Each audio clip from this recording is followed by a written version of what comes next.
Hello everyone, welcome to our channel. I hope you all are doing good. So आज हम next set discuss करते हैं MCQ का. So let's start with the first question. लेकिन उससे पहले मैं आपको बता दूं कि एटीटी के सेकेंड बैच का जो सेकेंड पेपर के जो बैच हैं वो स्टार्ट हो चुके हैं. ठीक है, live and recorded sessions available है हमारे यहाँ. एंड इसके रिलेटेड अगर आपको कोई भी क्वेरी हो तो आप इस पर्टिकुलर गिवन नंबर के ऊपर कॉल करके पूछ सकते हैं. ठीक है, तो यहाँ हमारे पास जो फर्स्ट क्वेश्चन है वो है the wave velocity of a wave with displacement y is equals to this particular equation दे रखी है इज, और उसका पूछा हुआ है कि वेव वेलोसिटी निकालो. वेव वेलोसिटी मतलब v is equals to omega by K. ठीक है, वेव वेलोसिटी का ये फॉर्मूला होता है v is equals to omega by K. अब यहाँ पे दे रखी है डिस्प्लेसमेंट. एक्चुअली में यहाँ पे थोड़ा सा है, यहाँ पे t आएगा.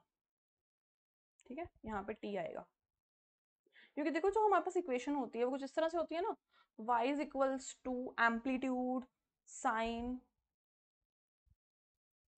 के एक्स माइनस ओमेगा टी. ठीक है, K X minus omega T something इस टाइप की इक्वेशन होती है. ठीक है, तो यहाँ से क्या है, के हमारे पास 0.1 है और ओमेगा हमारे पास 0.1 है. के और ओमेगा दोनों ही 0.1 है. ठीक है, ओमेगा भी 0.1 है एंड के भी 0.1 है according to this particular equation. तो यहाँ से v की क्या वैल्यू आ जाएगी, 0.1 divide by 0.1 which is equals to 1 metre per second. ठीक है, तो यहाँ इसका फिर करेक्ट ऑप्शन क्या हो जाएगा, option number D, that is 1 metre per second. तो देखो इस तरह से अगर यहाँ पे अगर कुछ और भी होता तो मतलब x के साथ वाला k है और t के साथ वाला ओमेगा है. तो ठीक है, तो उस अकॉर्डिंगली हम इसको सॉल्व कर लेंगे.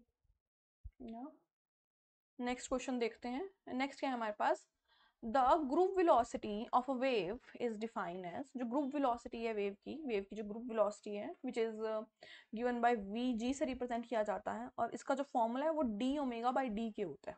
ठीक है, जो ग्रुप वेलोसिटी है उसका जो फॉर्मूला होता है वो डी ओमेगा बाई डी के है. तो फिर इसका जो करेक्ट ऑप्शन हो जाएगा which is equals to C, D omega by D K. तो ग्रुप वेलोसिटी का फॉर्मूला होता है D omega by D K. Similarly अगर हम वेव वेलोसिटी की बात करें तो वो ओमेगा बाई के होता है. ठीक है, तो फिर इस क्वेश्चन का जो करेक्ट ऑप्शन हो जाएगा वो option number C, that is D omega by D K. Next है हमारे पास the ratio of the principal heat capacities of monoatomic gas at a constant pressure to the constant volume, यानी कि Cp by Cv की value पूछ रहे हैं. Cp by Cv की क्या वैल्यू होती है, दैट इज 5/3.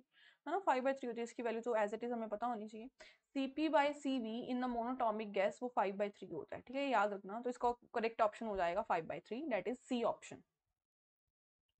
नेक्स्ट है हमारे पास gamma radiations are fast moving नहीं, they are fast moving electrons, neutrons.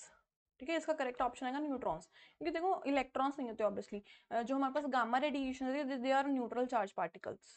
इसके अंदर न्यूट्रल चार्ज पार्टिकल्स होते हैं क्योंकि गामा रेडिएशंस ना ही इलेक्ट्रिक फील्ड से, अगर उसको हम इलेक्ट्रिक फील्ड के अंदर रखते हैं या फिर मैग्नेटिक फील्ड के अंदर रखते हैं तो उसके ऊपर कोई इफेक्ट नहीं पड़ता. है ना, वो किसी डायरेक्शन के अंदर जो है टिल्ट नहीं होती है, बल्कि अगर हम उसको किसी इलेक्ट्रिक फील्ड या फिर मैग्नेटिक फील्ड के अंदर रख दें तो वो सीधा ही जाती है. ठीक है, मतलब किसी भी चार्ज के टुवर्ड्स जो है अट्रैक्ट नहीं होती है.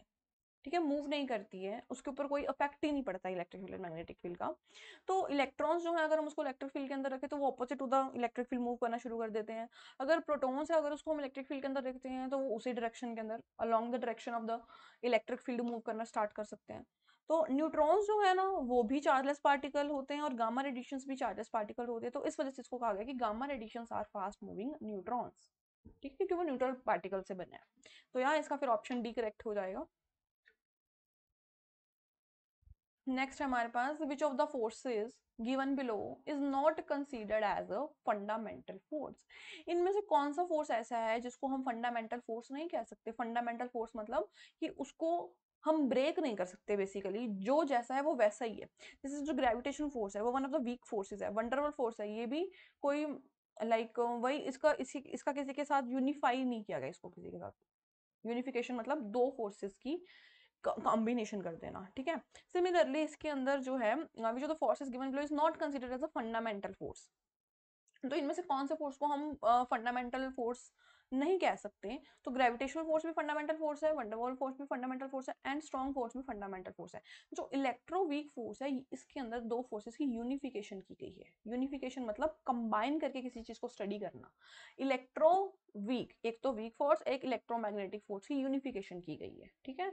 तो ये फंडामेंटल फोर्स नहीं है, तो इसका ऑप्शन सी जो है वो इस क्वेश्चन का ऑप्शन सी करेक्ट हो जाएगा। That is electroweak force is not considered as a fundamental force, क्योंकि ये यूनिफिकेशन फोर्स है, ठीक है। तो ऑप्शन सी इसके लिए करेक्ट है। नेक्स्ट है हमारे पास continuous x-ray spectrum is emitted by the target due to continuous जो x-ray spectrum है is emitted by the target due to क्यों कब x-ray जो है वो emit होती हैं किस केस के अंदर? तो retardation of the impinging electrons of the X-ray tube, falling of the electron from L shell to K vacant shell, falling of the electron from M shell to L vacant shell, falling of the electrons from M shell to L vacant shell, and subsequently fall of electrons from L. तो इसका correct option हमारे पास D हो जाएगा। कि देखो इसका क्या मतलब हुआ कि एक्सरे का स्पेक्ट्रम कब होता है। देखो सपोज ये हमारे पास क्या है, एक पर्टिकुलर जो है हमारे पास इलेक्ट्रॉन है, एटम है, इसके अंदर जो है इलेक्ट्रॉन्स जो है वो मूव कर रहे हैं, ठीक है। इसके अंदर जो है इलेक्ट्रॉन्स मूव कर रहे हैं। तो देखो कई बार क्या होता है जब न्यूक्लियस की रिएक्शंस होती है ना, न्यूक्लियस की रिएक्शंस में से जब जो न्यूट्रॉन्स है वो एक शेल से दूसरे शेल के अंदर आते हैं तो वहां से जो है गामा रे एमिट होती है, ठीक है।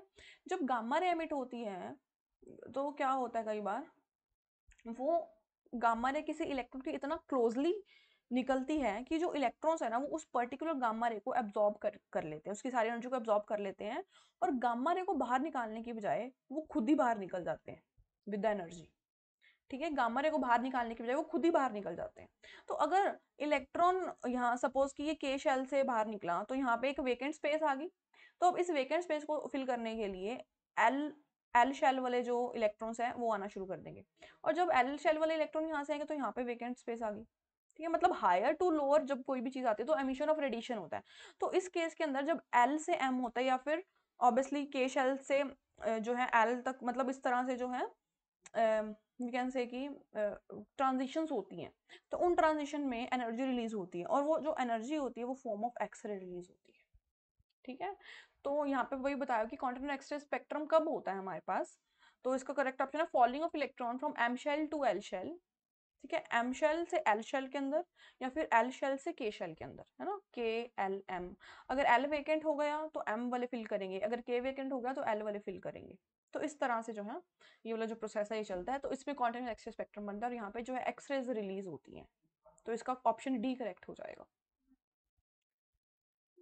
नेक्स्ट है हमारे पास the three axis of the Cartesian coordinate system. जो कार्टेशियन कोऑर्डिनेट सिस्टम के अंदर थ्री एक्सिस होते हैं, एक्स वाई जेड तीन एक्सिस होती है ना, और हमें पता है कि वो परपेंडिकुलर होती हैं, they are mutually perpendicular to each other, ठीक है। जो तीन एक्सिस हैं वो mutually perpendicular to each other होती हैं, तो इसका ऑप्शन सी करेक्ट हो जाएगा। फिर नेक्स्ट है हमारे पास the volume element in the spherical polar coordinate is. Volume element की जो वैल्यू होती है स्फेरिकल पोलर कोऑर्डिनेट के अंदर क्या होती है, वो होती है R square D R sine theta D phi और D theta, D theta D phi basically. यहाँ पे डी थीटा एंड ये डी फाई है, ठीक है, डी थीटा डी फाई। तो इसका फिर correct option option number C हो जाएगा। ये ऑब्वियसली ये डिराइव किया गया रिजल्ट है, इसको एज इट इज ही हमें पता होना चाहिए, R square D R sine theta D theta D phi, ठीक है। इसका ऑप्शन सी करेक्ट हो जाएगा। नेक्स्ट है हमारे पास ये है E equals to minus del of V, E equals to minus del of U। Here negative sign signifies that. ये देखो ये बहुत ही इंपॉर्टेंट जो है रिलेशनशिप था इलेक्ट्रिक फील्ड और पोटेंशियल के बीच में। और पोटेंशियल को यहाँ से यू, यहाँ पे यू से रिप्रेजेंट किया गया, एक्चुअल में ये कुछ इस तरह से था, V से था, ठीक है। तो उसमें कोई प्रॉब्लम नहीं है। माइनस यहाँ पे जो डेल V पोटेंशियल ग्रेडियंट होता है, ठीक है। तो वो कह रहे हैं कि ये जो पर्टिकुलर एक्सप्रेशन है ये सिग्निफाई क्या कर रहा है, E is equals to minus del U here, negative sign signifies that। यहाँ पे जो नेगेटिव साइन है ये क्या सिग्निफाई कर रहा है, E is opposite to U, E is a negative, E increases with U decreases, E is directed in the direction of decreasing U। तो इसका जो करेक्ट ऑप्शन हो जाएगा फिर वो रहेगा option number D, that is negative sign ये बता रहा है हमें कि जो इलेक्ट्रिक फील्ड है वो नेगेटिव ऑफ द U की तरफ जा रही है, डिक्रीजिंग डायरेक्शन ऑफ U की तरफ जा रही है, ठीक है। जहाँ पे पोटेंशियल डिक्रीज हो रही है वहाँ उस तरफ जो है मूव करे। इलेक्ट्रिक फील्ड यानी कि E is directed in the direction of decreasing Q, ये नेगेटिव साइन ये सिग्निफाई कर रहा है, ठीक है। तो इसका जो ऑप्शन डी है फिर वो करेक्ट हो जाएगा। नेक्स्ट देखते हैं। नेक्स्ट है हमारे पास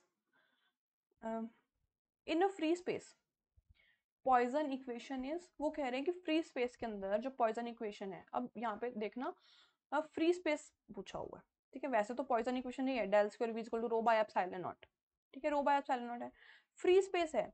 तो फ्री स्पेस के अंदर ये जो हमारे पास चार्ज डेंसिटीज हैं वो जीरो हो जाएंगी, क्योंकि फ्री स्पेस है, कोई भी चार्ज नहीं है।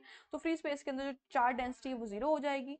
दैट्स वाई ये वाली जो पॉइजन इक्वेशन पर्टिकुलर इक्वेशन है वो जीरो हो जाएगी, मतलब obviously zero by epsilon not is zero, तो ये वाला ऑप्शन डी करेक्ट हो जाएगा, है ना। वैसे तो मैं कह रही हूँ मतलब पॉइजन इक्वेशन ए है एप्सिलॉन नॉट, और ये हमारे पास है charge density, volume charge density है। वो कह रहे हैं फ्री स्पेस, तो फ्री स्पेस के अंदर वॉल्यूम चार्ज डेंसिटी जीरो हो जाएगी, क्योंकि जो देखो वॉल्यूम चार्ज डेंसिटी उसका फॉर्मूला क्यू बाई वी है। तो अगर चार्ज जीरो है तो वॉल्यूम चार्ज डेंसिटी जीरो, अगर वॉल्यूम चार्ज डेंसिटी जीरो है तो ये जो पर्टिकुलर इक्वेशन है ये जीरो को अप्रोच कर जाएगी, ठीक है। तो इसके लिए इसका जो पर्टिकुलर आंसर है फिर वो हो जाएगा D, that is del square V is equals to zero, ठीक है। नेक्स्ट है हमारे पास primary cosmic rays are mainly composed of, तो प्राइमरी कॉस्मिक रेज जो होती हैं वो किससे बनी होती है, न्यूट्रॉन्स, इलेक्ट्रॉन्स, ये तो दो ऑप्शंस नहीं है, ठीक है, ये तो इनकरेक्ट है। बेसिकली हमारे पास जो प्राइमरी कॉस्मिक रेज है वो प्रोटॉन और अल्फा पार्टिकल से बनी होती है। प्राइमरी कॉस्मिक रेज के अंदर प्रोटॉन्स भी होते हैं एंड अल्फा पार्टिकल्स भी होते हैं, लेकिन इनका जो परसेंटेज है वो अलग अलग है। जो प्रोटॉन्स होता है वो कॉस्मिक रेज में 89% तक होते हैं, और जो अल्फा पार्टिकल्स होते हैं वो सिर्फ 10% ही होते हैं, ठीक है। तो फिर यहाँ पे लिखा है primary cosmic rays are mainly composed of, तो फिर अल्फा और प्रोटॉन में से प्रोटॉन वाला आंसर जो है वो करेक्ट हो जाएगा, दैट इज प्रोटॉन्स जो है कि 89% होते हैं। तो primary cosmic rays are mainly composed of the protons, ठीक है, इसका ऑप्शन डी करेक्ट हो जाएगा। नेक्स्ट है हमारे पास strangeness quantum number of omega particle is, तो ओमेगा पार्टिकल का जो स्ट्रेंजनेस क्वांटम नंबर है वो हम कैसे निकाल सकते हैं, जितने स्ट्रेंज क्वार्क होते हैं उतना स्ट्रेंजनेस नंबर होता है। तो देखो एक तो ओमेगा जो है ना, यहाँ पे ओमेगा नेगेटिव बोला हुआ है, जो ओमेगा नेगेटिव है वो ओमेगा पॉजिटिव का एंटी पार्टिकल है, ठीक है। तो अगर वो एंटी पार्टिकल है तो इसके अंदर ये चीज ध्यान रखनी पड़ेगी हमें कि मतलब जो बेसिकली जो omega positive and omega negative जो है ये एक दूसरे के एंटी पार्टिकल्स हुए, ठीक है। तो ये जो हमारे पास है तीन स्ट्रेंज क्वार्क से बना हुआ है, ठीक है। तो स्ट्रेंजनेस नंबर पार्टिकल के लिए -1 होता है और एंटी पार्टिकल के लिए 1 होता है, ठीक है। जो ओमेगा नेगेटिव है वो एक्चुअल में पहले आया था एंड देन ओमेगा जो है वो पॉजिटिव आया था। तो देखो, तो अगर ओमेगा नेगेटिव जो है वो पार्टिकल है और वो जो पार्टिकल है उसके लिए जो स्ट्रेंजनेस है फिर वो -3 होगी, ठीक है। तो फिर इसका जो हमारे पास करेक्ट ऑप्शन हो जाएगा option number B, that is -3। तो यहाँ ये जो हमारे पास स्ट्रेंज क्वांटम नंबर है ओमेगा नेगेटिव के लिए वो उसकी वैल्यू हमारे पास -3 है। तो अगर यहाँ पे ओमेगा पॉजिटिव आ जाता तो उसके लिए हमारे पास 3 हो जाती, ठीक है। अभी लाइक हमारे यहाँ कोचिंग्स अवेलेबल हैं इन फॉलोइंग सब्जेक्ट्स की, chemistry, physics, SS, English master cadre, Hindi master cadre and Punjabi master cadre. तो अभी जिन लोगों ने अभी तक एडमिशन नहीं लिया है वो जल्दी से ले लें, और इसके रिलेटेड अगर आपको कोई भी क्वेरी हो तो आप इस पर्टिकुलर नंबर पे कॉल करके या मैसेज करके हमसे पूछ सकते हैं। तो या और अगर आपको आपके पेपर के रिगार्डिंग, जिस पेपर की आप प्रिपरेशन कर रहे हो उसके रिगार्डिंग अपडेट्स चाहिए तो उस केस के अंदर आप हमारे फ्री व्हाट्सएप ग्रुप्स का भी पार्ट बन सकते हैं। कैसे? आप अपना नेम, आप किस पेपर की प्रिपरेशन कर रहे हैं, कौन सी सिटी से बिलोंग करते हैं, मेल एंड फीमेल, ये टाइप करके इस पर्टिकुलर नंबर के ऊपर हमें व्हाट्सएप कर दीजिए, आपको उस पर्टिकुलर ग्रुप्स का पार्ट्स बना लिया जाएगा, ठीक है। अभी नेक्स्ट है हमारे पास a phonon is, next option दे रखे हैं। फोनॉन क्या है? एक फोटोन ही है, क्वांटा ऑफ एनर्जी है, कैटायन है, एनायन है। तो इसका करेक्ट ऑप्शन है option number B, that is a photon is a quanta of energy, ये क्वांटा ऑफ एनर्जी है, ठीक है। नेक्स्ट है हमारे पास the assumption that the atoms in a lattice are coupled together is taken into the consideration for the variation of the specific heats of solid is given by। अब देखो यहाँ पे देखो, जब हमने ये स्पेसिफिक हीट का कॉन्सेप्ट्स किए थे उसके अंदर क्या था, 3 लॉ आए थे, Einstein law, Dulong Petit law and Debye law. तो आइंस्टाइन और ड्यूलिंग पैटिंग लॉ ने क्या एजम्पशंस ली थी और बेसिकली आइंस्टाइन और ड्यूलिंग पैटेट के जो एक्सपेरिमेंटल रिजल्ट से मैच नहीं हो पाया था, जो भी आया था उनका थ्योरेटिकल रिजल्ट एक्सपेरिमेंटल रिजल्ट से मैच नहीं हो पाया था, क्योंकि उन्होंने बेसिकली जो लैटिस लिया था वो लिया था कि वो एक दूसरे के साथ मतलब एक दूसरे जब वो ऑब्वियसली मूव करते हैं, वाइब्रेशन करते हैं, तो एक दूसरे के ऊपर अपना अफेक्ट नहीं डालते हैं, ठीक है। वो कपल्ड नहीं है टुगेदर, लैटिस और कपल्ड नहीं है, जो है एक दूसरे के ऊपर अगर वाइब्रेट करते हैं तो एक दूसरे के ऊपर अपना अफेक्ट नहीं डालते हैं, वाइब्रेशंस का एनर्जी जो है एक दूसरे को इंटरचेंज नहीं करते हैं, ठीक है। तो इस वजह से उनका जो मतलब थ्योरेटिकल रिजल्ट था वो एक्सपेरिमेंटल रिजल्ट से मैच नहीं हो पाया था। लेकिन जो डिबाय था ना, उसने क्या असम्पशन ली थी कि जो लैटिस है वो कपल टुगेदर है, उनको कपल टुगेदर लिया था कि अगर वो एक जना मूव करेगा तो दूसरे के ऊपर जो है ऑब्वियसली लाइक वेरिएशंस तो आएंगी। अगर एक जना मतलब वो उन्होंने इस तरह से लिया था कि वो लाइक अगर स्प्रिंग के साथ कोई बॉब अटैच्ड हो, इस तरह से कपल्ड हो, तो अगर एक जना वाइब्रेट करते एक जना मूव करते दूसरे के ऊपर इफेक्ट होता ही होता है, ठीक है। तो ये फिर जो डिबाई का रिजल्ट था, एक्सपेरिमेंटल रिजल्ट था, वो थ्योरेटिकल रिजल्ट से मैच आया था, ठीक है। डिबाई का जो थ्योरेटिकल रिजल्ट था वो एक्सपेरिमेंटल रिजल्ट से मैच आया था। तो ये वाली जो कंसिडरेशन ली थी ये डिबाई ने ली थी, तो इसका जो ऑप्शन सी है वो करेक्ट रहेगा, दैट इज डिबाई, ठीक है। अभी नेक्स्ट है हमारे पास shown below is a distribution of charges. ये जो पर्टिकुलर डायग्राम बनी हुई है डिस्ट्रीब्यूशन ऑफ चार्जेस को रिप्रेजेंट कर रही है। अब हमें फाइंड आउट क्या करना है, the flux of the electric field due to these charges through the surface S is. अब हमें बेसिकली फ्लक्स फाइंड आउट करनी है, किसकी फ्लक्स फाइंड आउट करनी है, इस पर्टिकुलर चार्जेस की, जो ये डिस्ट्रीब्यूशन ऑफ चार्जेस दे रखा है, फ्लक्स फाइंड आउट करनी है। देखो according to the Gauss law अगर हम देखें तो गॉस लॉ ने हमें इलेक्ट्रिक फ्लक्स फाइंड आउट करने का एक इजी मेथड दिया था, ठीक है। तो हम यहाँ पे गॉस लॉ ही अप्लाई करेंगे। तो गॉस लॉ ने हमें क्या कहा था कि जो फ्लक्स लिंक्ड है ना सरफेस से, उसमें मतलब क्लोज्ड सरफेस के साथ फ्लक्स लिंक है, दैट इज 1/एप्सिलॉन not times the charge enclosed in the that surface. तो मतलब हमें क्लोज सरफेस से मतलब है। अब तो क्लोज सरफेस के बाहर अगर कोई भी चार्जेस है तो वो तो फ्लक्स के अंदर कंट्रीब्यूट नहीं करेगा according to the Gauss law.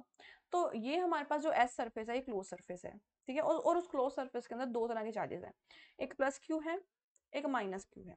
और ये वाला जो प्लस क्यू चार्ज है ये इस पर्टिकुलर एस वाले क्लोज सरफेस से बाहर पड़ा है, ठीक है। तो इसका क्या मतलब हुआ कि जो ये बाहर वाला प्लस क्यू चार्ज है, यानी कि अगर मैं इसको फर्स्ट नंबर दूं, इसको सेकंड नंबर दूं और इसको थर्ड नंबर दूं, तो ये जो थर्ड वाला चार्ज है ना ये इलेक्ट्रिक फ्लक्स के अंदर कंट्रीब्यूशन नहीं देगा according to the Gauss law. तो फिर कौन इलेक्ट्रिक फ्लक्स के अंदर कंट्रीब्यूट देगा, सिर्फ अंदर वाले दो। तो टोटल चार्ज लेना होता है, टोटल चार्ज एनक्लोज। तो ये एक प्लस क्यू है, ये माइनस क्यू है, देन एप्सिलॉन नॉट है। तो प्लस क्यू माइनस क्यू क्या हो जाएगा, जीरो हो जाएगा। तो फ्लक्स का आंसर क्या आएगा इस केस के अंदर, जीरो। तो इसका करेक्ट ऑप्शन क्या हो जाएगा, option number D, that is zero. The flux of the electric field due to these charges through the surface as is zero, ठीक है। तो इसका ऑप्शन एस जो है करेक्ट हो जाएगा। एक्चुअल में देखो उन्होंने पूछा भी थ्रू द सरफेस एस ही है, ठीक है। तो इस केस के अंदर भी वो समझ जाना चाहिए। नेक्स्ट है हमारे पास diffraction phenomena are classified into. जो डायफ्रैक्शन फिनोमिना है वो कितने पार्ट्स के अंदर क्लासिफाइड है, तो जो डायफ्रैक्शन फिनोमिना है वो 3 पार्ट्स के अंदर क्लासिफाई था, Fraunhofer diffraction and fractional diffraction. Fractional के अंदर हमने जोन प्लेटिंग्स के अंदर काम किया था और फ्रॉनहोफर में हमने डबल स्लिट और सिंगल स्लिट के अंदर काम किया था। तो देखो ओनली फ्रैक्शनल ओनली फ्रॉनहोफर, तो ए भी करेक्ट नहीं है, बी भी करेक्ट नहीं है, सी भी करेक्ट नहीं है। तो इसका जो करेक्ट ऑप्शन होगा वो रहेगा option number D, that is fractional and Fraunhofer's classes only, ठीक है। 2 क्लासेस के अंदर डिवीजन थी इसकी। नेक्स्ट देखते हैं। नेक्स्ट बताया हुआ है the radius of the fractional half period zones are. जो फ्रेक्शनल हाफ पीरियड जोन्स हैं, है ना, फ्रेक्शनल डायफ्रैक्शन के अंदर क्या था, वहां पे हमारे पास हाफ पीरियड जोन्स बन रहे थे कुछ इस तरह से। इसको हाफ पीरियड जोन कहा गया था, इतने देर हाफ पीरियड जोन कहा गया था। तो वो कह रहे हैं कि radius of the fractional half period zones are proportional to the natural numbers, proportional to the square root of natural numbers, proportional inversely proportional to the natural numbers, inversely proportional to the square root। तो इसकी जो ratios आई थी ना कुछ इस तरह से आई थी, 1/√2/√3, इस तरह से अगर बढ़ता है √4/√5, है ना, अप टू सो ऑन जितना भी हम ले रहे थे। तो ये क्या है, proportional to the square root of the natural numbers. The radius of the fractional half period zones are proportional to the square root of the natural numbers. ये square root of the natural numbers के जो है equal आ रहे थे, ठीक है। तो इसका ऑप्शन बी जो है वो करेक्ट हो जाएगा।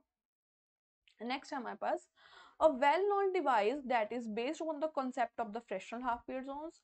तो fractional half period zones के बेसिस के ऊपर हमारे पास जो concept आया था वो आया था जोन प्लेटिंग वाला, है ना। ग्रेटिंग तो हमारे पास वो दूसरी डाइफ्रैक्शन थी फ्रॉनहोफर वाली, और ये जो डिवाइस हैं ये नहीं थे। अभी इसका जो करेक्ट ऑप्शन है वो option number A, that is a fractional half period zone, जो है वो जोन प्लेटिंग के ऊपर था डिवाइस। ठीक है, नेक्स्ट है हमारे पास Fraunhofer diffraction at double slit. Fraunhofer diffraction at double slit, इनमें से कौन सा ऑप्शन करेक्ट है? It just like a single slit, it involves the interference effect also produces totally different results, is sometimes similar to the single slit। तो इसका correct option है हमारे पास option number B, that is involve interference effect also. देखो diffraction अगर double slit का अगर हम देखते हैं तो इंटरफेरेंस भी हम डबल स्लिट का उसके अंदर लेते हैं, लेकिन इंटरफेरेंस के अंदर जो स्लिट्स होती हैं यंग डबल स्लिट एक्सपेरिमेंट के अंदर वो बहुत ज़्यादा स्मॉल होती हैं, तो वहाँ पे सिर्फ इंटरफेरेंस पैटर्न हमें देखने को मिलता है। लेकिन for frown of a diffraction के अंदर जो डबल स्लिट्स होती हैं वो in comparison with the interference वाली डबल स्लिट्स वो थोड़ी ज़्यादा बड़ी होती हैं। तो जब हमने frown of a diffraction double slit वाला एक्सपेरिमेंट किया तो उनमें से जो हमारा रिजल्ट आया ना, उसके अंदर हमें दो तरह की चीज़ें देखने को मिली।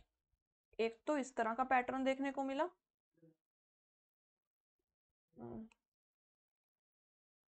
इकट्ठा ही है वो,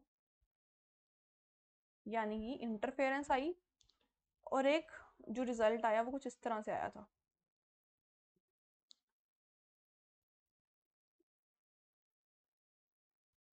ठीक है, एक रिजल्ट इस तरह से आया था और एक रिजल्ट इस तरह से आया था, यानी कि ये डाइफ्रैक्शन एट सिंगल स्लिट वाला था और ये इंटरफेरेंस एट डबल स्लिट वाला था। तो जब हमने इन दोनों को कंबाइन किया, मतलब एक्चुअल में दोनों को कंबाइन करके जो रिजल्ट आया था मैं वो बता रही हूँ, मतलब कि एक्चुअल में जो रिजल्ट आया था वो कुछ इस तरह से था।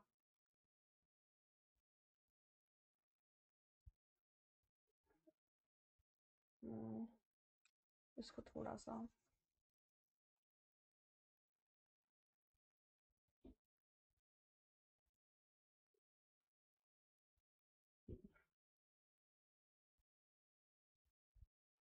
वो कुछ इस तरह से आया था। ठीक है, और इसके अंदर हमारे पास पैटर्न्स आ रहे थे।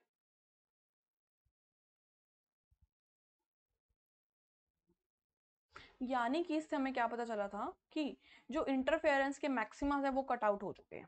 ठीक है, इंटरफेरेंस के मैक्सिमा से जो कट आउट हो चुके थे, जो फाइनल रिजल्ट आया था वो ये आया था, मतलब कुछ ना कुछ इंटरफेरेंस इफेक्ट भी था उसके अंदर। ठीक है, तो फिर इसका जो करेक्ट ऑप्शन हो गया वो होगा option number B, that is involve interferent effect also, but interference के जो मैक्सिमा थे वो कट आउट हो गए थे इस particular phone of diffraction single double slit के अंदर। ठीक है, नेक्स्ट है हमारे पास लेजर्स आर अवेलेबल इन, मतलब कौन सी टाइप्स के अंदर अवेलेबल है उनकी टाइप्स पूछी है। Only solid active media, only solid and liquid active media, solid as well as gaseous, तो वेरी सिलेक्टेड एक्टिव मीडिया। तो इसका correct option option number C, solid के अंदर भी होती है, लिक्विड के अंदर भी होती है, एज वेल एज गैसेस के अंदर भी होती है। और गैसियस वाली क्या है, हीलियम नियॉन होती है। सॉलिड वाली हमने रूबी पढ़ी है। ठीक है, लिक्विड वाली भी होती है खैर। ठीक है, लिक्विड लेजर्स भी होती है। सॉलिड अभी खैर मुझे एग्जांपल याद नहीं आ रहा उसका, बट लिक्विड वाली भी होती है। तो solid, liquid and gaseous medium. ठीक है, सारी लिक्विड तीनों तरह की जो है लेजर्स पाई जाती हैं। तो ऑप्शन सी इसके लिए करेक्ट हो जाएगा। ऑप्शन नंबर 21 क्वेश्चन क्या है, if the amounts of the electric flux entering and leaving an enclose surface respectively are five one and five two, दोनों फ्लक्स दे रखी हैं। जो हमारे पास इलेक्ट्रिक फ्लक्स एंटर कर रही है वो फाइव वन है, और इलेक्ट्रिक फ्लक्स जो बाहर निकल रही है वो फाइव टू है। ठीक है, अब हमें फाइंड आउट करना है कि the electric charge inside the surface will be, electric charge क्या होगा इनसाइड द सरफेस, हमें इलेक्ट्रिक चार्ज फाइंड आउट करना है। ठीक है, इसके अंदर क्या करेंगे हम, देखो जो फ्लक्स का फॉर्मूला है अकॉर्डिंग टू गॉस लॉ हो गया 1/एप्सिलॉन नॉट टाइम्स चार्ज एनक्लोज्ड, हमें ये चार्ज तो फाइंड आउट करना है। ठीक है, लेकिन अब फ्लक्स कितनी है, टोटल फ्लक्स कितनी है, जितनी एंटर की जितनी लीविंग, यानी कि ये इनिशियल है ये फाइनल है, तो फाइनल माइनस इनिशियल करेंगे तो हमारे पास टोटल फ्लक्स आ जाएगी। ठीक है, फाइनल माइनस इनिशियल, प्लस क्यों नहीं किया, क्योंकि ऑब्वियसली जितनी हमने अंदर भेजी है उतनी तो लीव नहीं हुई होगी ना, तो बाहर कितनी आई एक्चुअल, मतलब टोटल फ्लक्स हुई कितनी, तो वो हम फाइनल माइनस इनिशियल कर लेते हैं। 5 2 minus 5 1 is equals to Q by epsilon naught, और अगर मुझे एप्सिलॉन नॉट निकालना है तो इसमें मैं क्या करूँगी, बस Q is equals to 5 2 minus 5 1 into epsilon naught, बस जो Q है उसकी वैल्यू ये आ जाएगी 5 2 माइनस 5 1 इंटू एप्सिलॉन नॉट। तो यहाँ से देख लो कौन सा अभी ये दोनों तो करेक्ट हो ही नहीं सकते, क्योंकि एप्सिलॉन नॉट क्या है इसके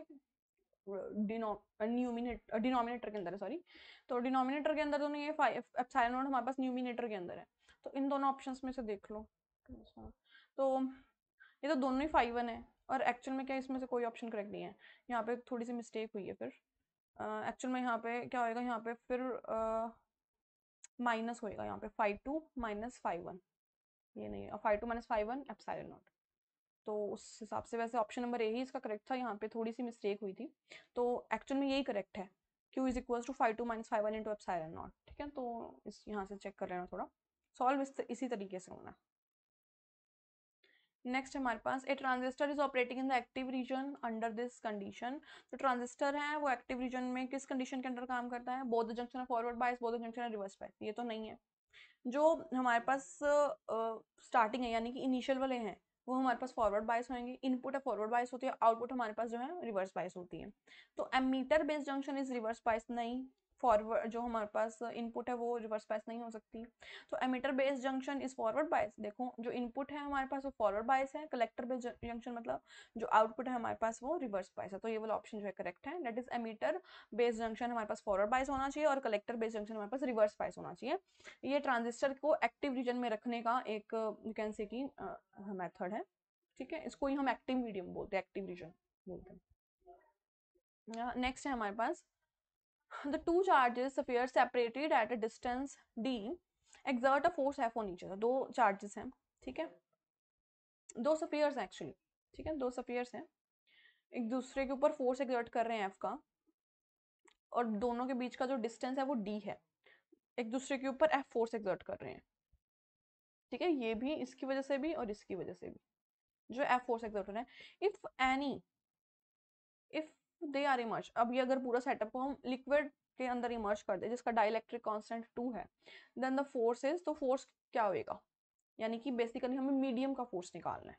ठीक है, डाइलेक्ट्रिक कांस्टेंट के इज इक्वल टू 2 दे रखा है और हमें निकालना है कि एफ एम मीडियम के अंदर फोर्स कितना होएगा। ठीक है, तो एक फॉर्मूला होता है डाइलेक्ट्रिक कांस्टेंट का, F divide by F M is equals to K. ठीक है, और यू कैन से कि epsilon naught, epsilon divide by epsilon, वो एप्सिलॉन आर के इक्वल हो जाए, रिलेटिविटी के इक्वल। तो फोर्स और डाइलेक्ट्रिक कांस्टेंट इस फॉर्मूला से रिलेटेड है, F divide by F M is equals to K, यानी कि डाइलेक्ट्रिक कांस्टेंट।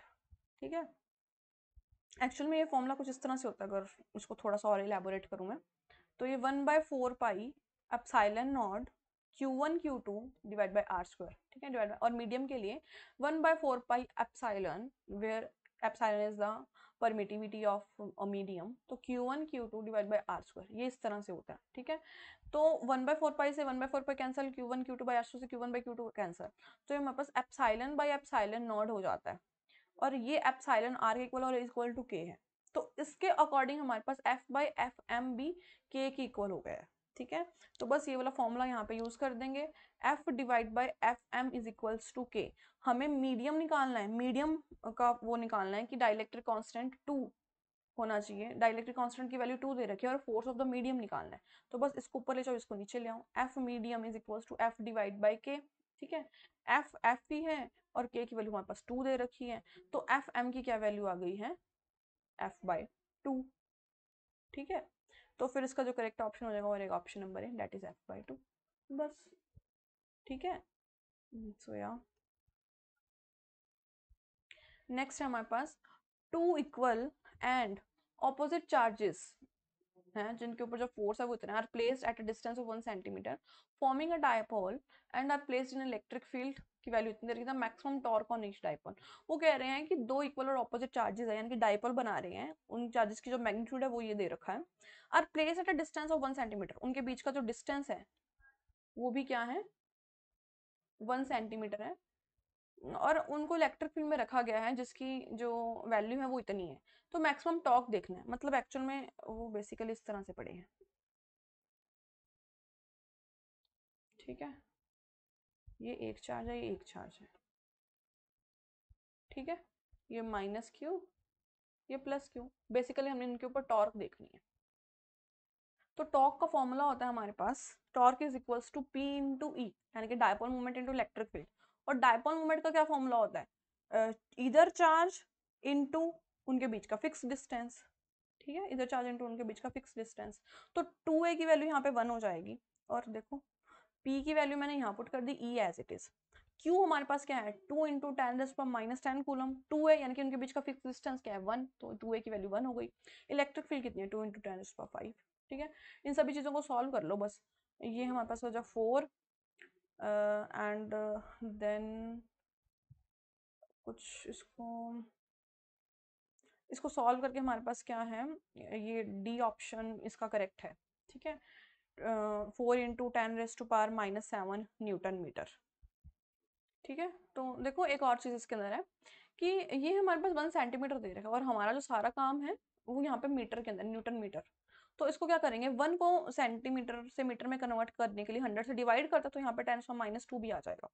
तो अब ये है हमारे पास 4, 2 × 2 क्या है 4, 4 × 10⁻⁻12 × 10⁻5 और 12 में से 5 जाएंगे तो वो 7 है, तो 4 × 10⁻⁷ न्यूटन मीटर।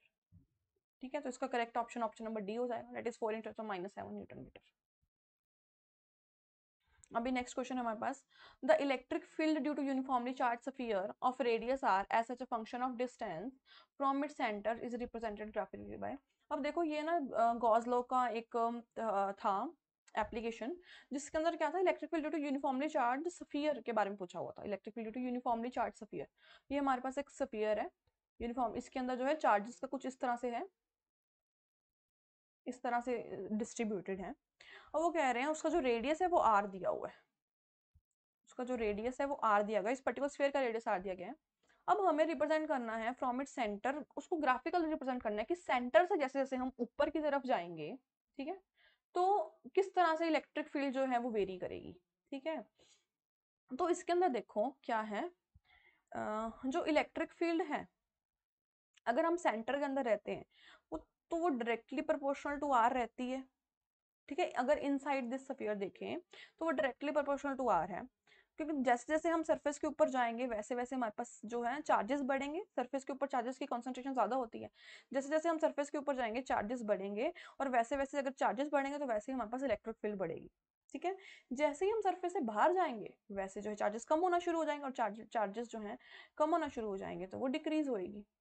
ठीक है, यानी अगर हम आउटसाइड देखें तो वो इस तरह से वेरी करेगी 1/r। ठीक है, बाहर जाके भी वो डिक्रीज होएगी, जैसे जैसे सरफेस से हम दूर जाते हैं, मतलब यहाँ पे पहुंचे एंड देन उसके बाद अगर हम आउटसाइड गए तो वो कुछ इस तरह से जो है direct inversely to the electric field vary करेगी। मतलब पहले वो जो इलेक्ट्रिक फील्ड है वो directly proportional to the radius है, एंड देन उसके बाद inversely proportional to the radius हो जाएगी। तो डायरेक्टली प्रोपोर्शनल टू अगर रेडियस है तो पहले वो कुछ स्ट्रेट लाइन पाथ, जैसे जैसे इलेक्ट्रिक फील्ड इंक्रीज होएगी वैसे वैसे जो है हमारे पास जैसे जैसे रेडियस इंक्रीज होएगा वैसे वैसे इलेक्ट्रिक फील्ड भी इंक्रीज होएगी। ठीक है, और जो सरफेस पे पहुंचेगी, जो सरफेस से बाहर जाएगी तो उस हिसाब से वो 1/r वाले ग्राफ से डिक्रीज होना शुरू हो जाएगी। जो 1/r वाला ग्राफ है वो इस तरह से डिक्रीजमेंट वाला ग्राफ होता है। ठीक है, तो कुछ इस तरह से तो डिक्रीज होना शुरू हो जाएगी। अब इसमें से जो करेक्ट ऑप्शन है वो रहेगा ऑप्शन नंबर बी। ठीक है, तो या बस इसका ऑप्शन नंबर बी करेक्ट है। ठीक है, तो अगर मतलब आपको अपने एग्ज़ाम की अपडेट्स मिलती रहे, ठीक है, टाइम टू टाइम, तो उसके लिए आप हमारे टेलीग्राम चैनल को ज्वाइन कर सकते हैं, हमें इंस्टाग्राम के ऊपर फॉलो कर सकते हैं, और हमारा फेसबुक पेज भी फॉलो कर सकते हैं। और जो भी स्टूडेंट्स इस चैनल के ऊपर नए हैं वो प्लीज़ हमारे चैनल को सब्सक्राइब कर दें और बेल आइकन को प्रेस कर दें। या थैंक यू सो मच।